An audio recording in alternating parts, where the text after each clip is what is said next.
تو ایسے حاجیوں کو اور ایسے عمرہ کرنے والوں کو کہ جو حج اور عمرے پر آئے ہیں، یبتغون فضلا من ربہم ورضوانا، اپنے پروردگار کو راضی کرنے کے لیے، خوش کرنے کے لیے، اور اللہ کے فضل کی تلاش میں، اللہ کی رضا کی تلاش میں اپنے محلے سے، اپنے گھر سے وہ اٹھ کر مکۃ المکرمہ، مدینۃ المنورہ میں پناہ انہوں نے لی عمرہ کرنے کی نیت سے، حج کرنے کی نیت سے۔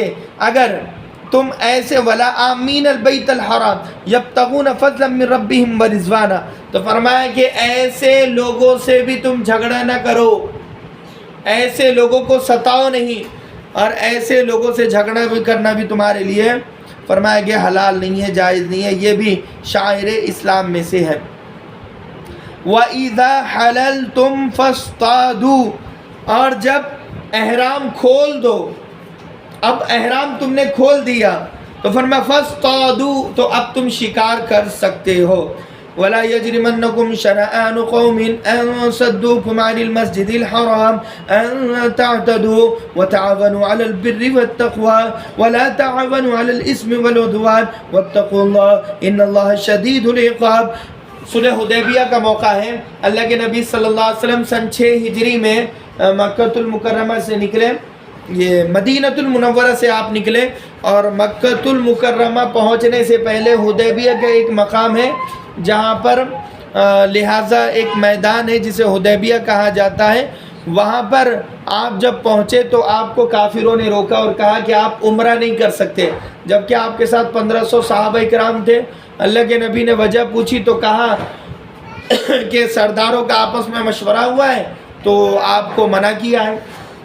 تو اللہ کے نبی صلی اللہ علیہ وسلم خاموش ہو گئے، آپس میں مشورہ کیا اور واپس لوٹ گئے، اور آپ نے عمرہ نہیں کیا، اور اگلے سال سن 7 ہجری میں آپ نے عمرہ کیا۔ تو بہت بڑی بات ہے، تعداد بھی صحابہ کی 1500 صحابہ زیادہ تعداد تھی، اور احرام کی حالت میں تھے آپ، اور لہذا صحابہ کو بڑا غصہ آیا کہ منع کرنے کی کوئی معقول تو وجہ ہو، منع کیوں کر رہے ہو؟ تو کوئی وجہ بھی نہیں بتائی اور منع کر دیا۔ اللہ کے نبی خاموش ہو گئے، اللہ کے نبی صلی اللہ علیہ وسلم نے صلح کر لی۔ تو یہاں پر فرمایا کہ وَلَا يَجْرِمَنَّكُمْ شَنَآنُ قَوْمٍ، اور کسی قوم کی دشمنی تمہیں اس بات پر آمادہ نہ کرے، أَن صَدُّوكُمْ عَنِ الْمَسْجِدِ الْحَرَامِ، کہ انہوں نے تمہیں مسجد حرام سے روکا، أَن تَعْتَدُوا، کہ تم بدلے میں ظالم بن جاؤ۔ اللہ تبارک و تعالیٰ یہاں پر کہہ رہا ہے جس طرح سن 6 ہجری میں ان دشمنوں نے تمہیں اور تمہارے صحابہ کو روکا، تو ایسے ہی صحابہ کو اللہ کہہ رہا ہے کہ تم ان کے جیسا مت کر لینا، بدلے کی آگ میں، ریونج میں اور مدد میں پتہ چلا کہ تم بھی انہیں حج اور عمرے سے روک رہے ہو۔ تو یہاں پر فرمایا جب یعنی بیت اللہ فتح ہو گیا، مکہ فتح ہو گیا، اب وہ جو کافر تھے، اب انہوں نے بہت ستایا اللہ کے نبی صلی اللہ علیہ وسلم کو، اور عمرہ بھی کرنے نہیں دیا تھا، تو اب یہ بدلہ لے سکتے تھے، تو قرآن نے روک دیا، کہا وَلَا يَجْرِمَنَّكُمْ شَنَآنُ قَوْمٍ، خبردار بدلہ مت لینا، یقیناً انہوں نے تمہارے اور تمہارے نبی کو روکا، عمرہ اور حج کرنے نہیں دیا، سن 6 ہجری میں انہوں نے یہ کیا تھا، مگر انہیں احساس ہے، تم بھی ایسے مت کر لینا، اگر تم ایسے